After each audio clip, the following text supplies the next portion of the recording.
नमस्कार। India versus Bangladesh मुकाबला जो 2 दिन तक एक भी गेंद नहीं फेंकी गई थी। वहां पहले दिन केवल 35 ओवर फेंके गए थे। वहां चौथे दिन जो है भारतीय गेंदबाजों ने इस निर्जीव मैच में जान डाल दी, ऑक्सीजन का काम किया उनकी गेंदबाजी ने। तो इस तरह से भारत ने ऑल आउट कर दिया है बांग्लादेश को। और बांग्लादेश का जो स्कोर था 233 रन, जी हाँ, 233 रन पर समेट दिया बांग्लादेश को। और ये पहले था स्कोर 107 रन 3 विकेट के नुकसान पर। तो इस तरह से भारतीय गेंदबाजों ने कमाल का प्रदर्शन किया, कमाल की गेंदबाजी की। अगर आप भारतीय गेंदबाजों में देखें तो जसप्रीत बुमराह को 3 विकेट हासिल हुए, वहीं सिराज, अश्विन और आकाशदीप को 2-2 विकेट हासिल हुए। तो इस तरह से भारत ने ऑल आउट किया बांग्लादेश को, जिसमें आज जो पहला सत्र था लंच तक का, वहां 3 विकेट भारत ने चटकाए। और उसके बाद जो है भारत ने बचे हुए 4 विकेट जो है अगले 10 ओवर के भी अंदर अंदर निपटा दिए बांग्लादेश के। तो इससे भारत की उम्मीदें जगी हैं। कोशिश भारत की यही होगी कि इस मुकाबले में अब तेजी से रन बनाए। अगर मैच में रिजल्ट लेना है, अगर रिजल्ट क्योंकि भारत के लिए बहुत महत्वपूर्ण है, इसलिए नहीं कि भारत को क्लीन स्वीप करना है। क्लीन स्वीप तो अपने आप हो जाएगा अगर भारत जीतेगा तो। लेकिन यहां महत्वपूर्ण यह है कि अगर भारत ये मुकाबला जीतता है तो भारत को बचे हुए जो मुकाबले हैं WTC के, उसमें केवल 3 मुकाबले जीतने होंगे और उससे ही भारत की जगह फाइनल में, भारत की जगह सुनिश्चित हो जाएगी, तय हो जाएगी। तो अब इस पर बहुत कुछ निर्भर करेगा भारतीय बल्लेबाजी पर कि भारतीय बल्लेबाजी यहाँ कितनी तेजी से रन बनाती है। क्योंकि आदर्श स्थिति तो यह है कि यहाँ से ज्यादा रन भारत को दूसरी पारी खेलनी ही ना पड़े और दोनों पारियों के जो टोटल होगा उस पर आप उनको आउट करें।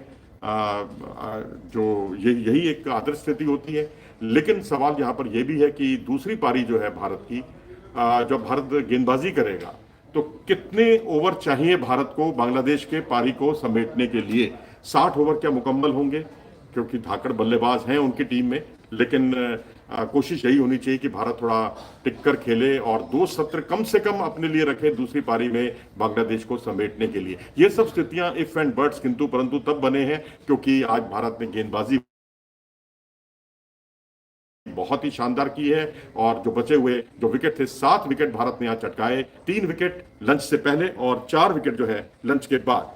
3 और 4 यानी 7 विकेट चटकाने के साथ ही भारत ने 233 रन पर जो है उनको आउट कर दिया। आज भारत की फील्डिंग आप मेरे पीछे देख सकते हैं।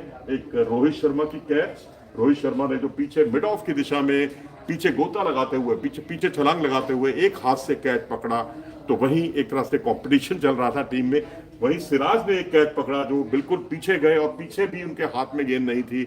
उन्होंने डाइव लगाई और पीछे जाते हुए उन्होंने बाएं हाथ से कैच लपक कर कमाल की गेंदबाज, कमाल की फील्डिंग का प्रदर्शन किया। और वैसे भी किसी गेंदबाज का इस तरह से कैच पकड़ना बहुत ही अद्भुत होता है, बहुत ही कमाल का प्रदर्शन होता है। क्योंकि गेंदबाजों को आपने इस तरह से डाइव लगाते हुए या इस तरह से अविश्वसनीय कैच लेते हुए बहुत कम देखा होगा। जो आज सिराज ने कैच किया वाकई इतिहास के पन्नों में दर्ज हो जाएगा। और भारत अगर आज ये मुकाबला कभी जीतता है तो भारत की फील्डिंग का बहुत बड़ा हाथ होगा। हालांकि आज एक मौका भी गंवाया था ऋषभ पंत ने, मुश्किल मौका था। मोमिनुल हक जिन्होंने शानदार सेंचुरी मुकम्मल की, वो अपनी अश्विन की गेंद पर जो है एक मौका चूक गए थे और बहुत मुश्किल वो कैच था और वहां पर वो कैच नहीं लपक पाए। और दूसरी पारी में दूसरी जो सत्र था आज दूसरे सत्र में आज भारत ने जिस तरह से बुमराह ने गेंदबाजी की वो कमाल की गेंदबाजी थी। आज उन्होंने अपनी गेंदबाजी को बैक ऑफ लेंथ पर पूरी तरह से सीमित रखा और उस पर उन्होंने मिराज का विकेट लिया, उस पर उन्होंने तेजुल इस्लाम का विकेट लिया। ये एक बहुत ही अनुशासित गेंदबाजी थी जिसमें स्टेटर 1 थी, वो गेंद मिराज की जिस पर वो गच्चा खा गए थे और डिफेंड करने गए, एज लगा और उस पर पहली स्लिप में खड़े हुए शुभमन गिल के हाथ में कैच गई। और फिर उसके बाद तेजुल इस्लाम जिस तरह से उन्होंने राउंड द विकेट गेंद पर उनको परेशान किया, गेंद स्किड हुई थी। तेजुल ने जो है एक बहुत देरी कर दी बल्ले को उठाने में, बल्ले को गेंद के नजदीक लाने में। जब तक कि गेंद को बल्ले के नजदीक लाते तब तक पैड और बैट के बीच में इतना स्पेस बन गया था जिससे वो उनका विकेट जो है उनका गिरा और ये एक उनके लिए परेशानी का सबब बना। और उसके बाद हसन महमूद को उन्होंने आउट किया। सिराज ने ये फुलर लेंथ, मतलब ये कहिए कि एग्जैक्टली फुलर लेंथ नहीं थी, गुड लेंथ पर बिल्कुल आगे डाली गई गेंद थी। फुलर लेंथ से थोड़ी सी कम, जिस पर वो गच्चा खा गए और एलबीडब्ल्यू आउट हुए।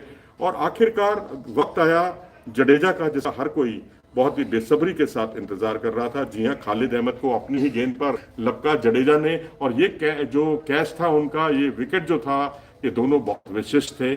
और विकेट विशिष्ट इसलिए क्योंकि उनका ये 300वां विकेट था। जी हाँ, टेस्ट क्रिकेट में 300 विकेट और 3000 रन लेने वाले वो जो फास्टेस्ट, अगर आप देखें तो दुनिया में दूसरे फास्टेस्ट प्लेयर बन गए हैं। यान बॉथम, इंग्लैंड के यान बॉथम, जिनकी तुलना उस जमाने में कपिल देव से की जाती थी, इमरान खान से की जाती थी, रिचर्ड हेडली से की जाती थी, वही यान बॉथम ने जो है 71 कुछ टेस्ट मैचों में ये कमाल किया था। 74 टेस्ट मैच कुछ लगे हैं जडेजा को, यानी वो सेकंड फास्टेस्ट ऐसे प्लेयर हैं जिन्होंने 3000 रन भी पूरे किए और उसके बाद जो है 300 विकेट भी हासिल किए। तो ये अपने आप में एक अद्भुत कारनामा जो जडेजा के गेंद और बल्ले से देखने को मिला। लेकिन आज उन्होंने गेंदबाजी से ये करिश्मा किया और बल्लेबाजी से ये काम वो पहले ही कर चुके थे।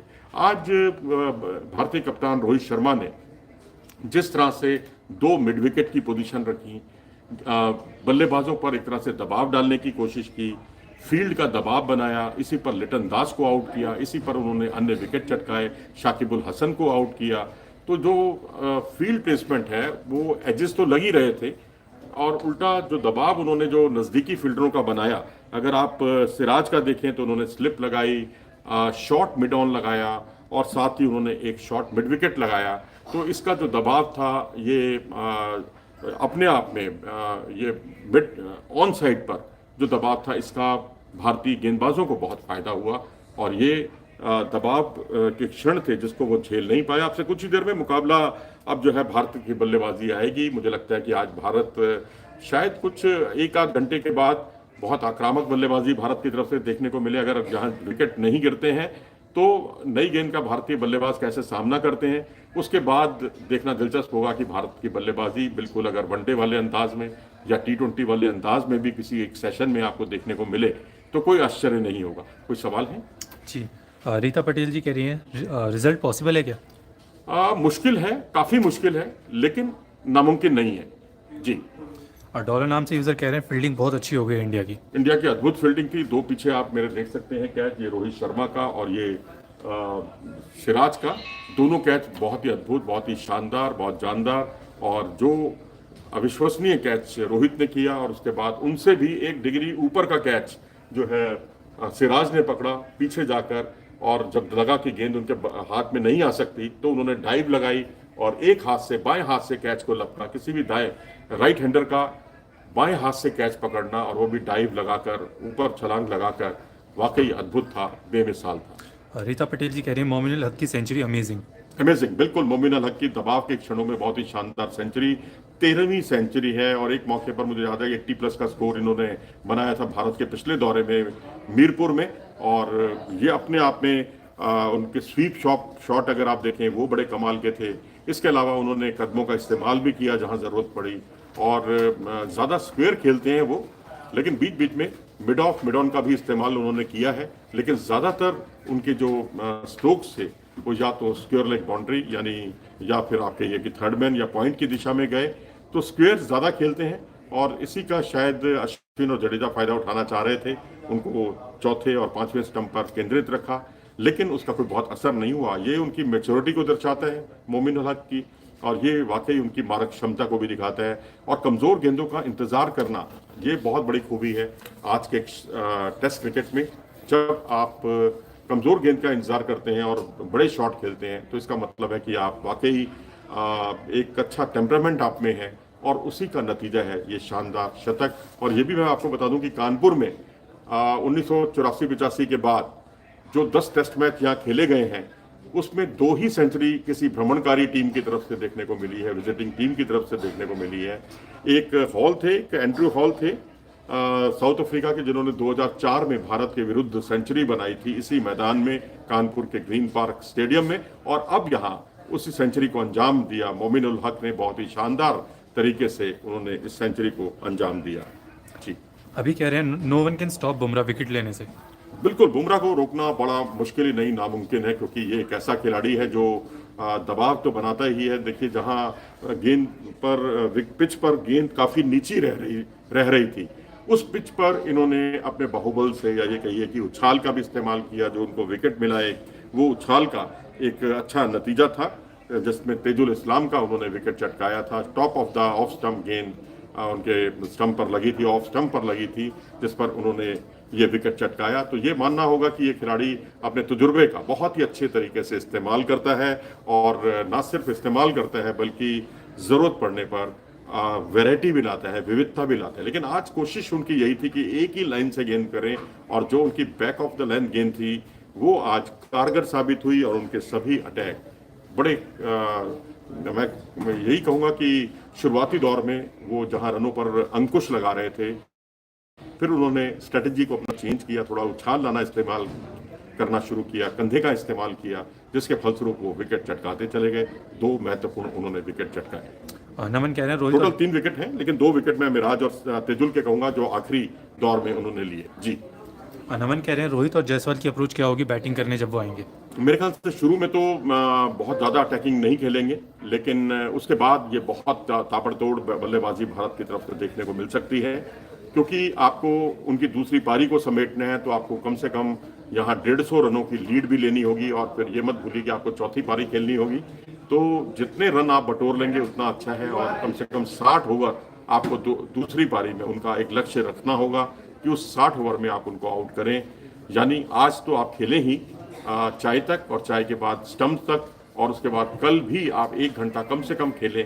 उसके बाद आप सोच सकते हैं कि उनको 60 ओवर के अंदर अंदर आउट करें। अगर 1 घंटा खेलते हैं बहुत अच्छी बात है, लंच तक खेलते हैं तो फिर थोड़ा सा मुश्किल हो जाएगा, क्योंकि विकेट चटकाना लेकिन 5वां दिन है, लेकिन खेल जहाँ ज़्यादा हुआ नहीं है, इसलिए एशियन सब कॉन्टिनेंट में बिल्कुल 5वें दिन वाली स्थितियाँ यहाँ शायद देखने को ना मिले।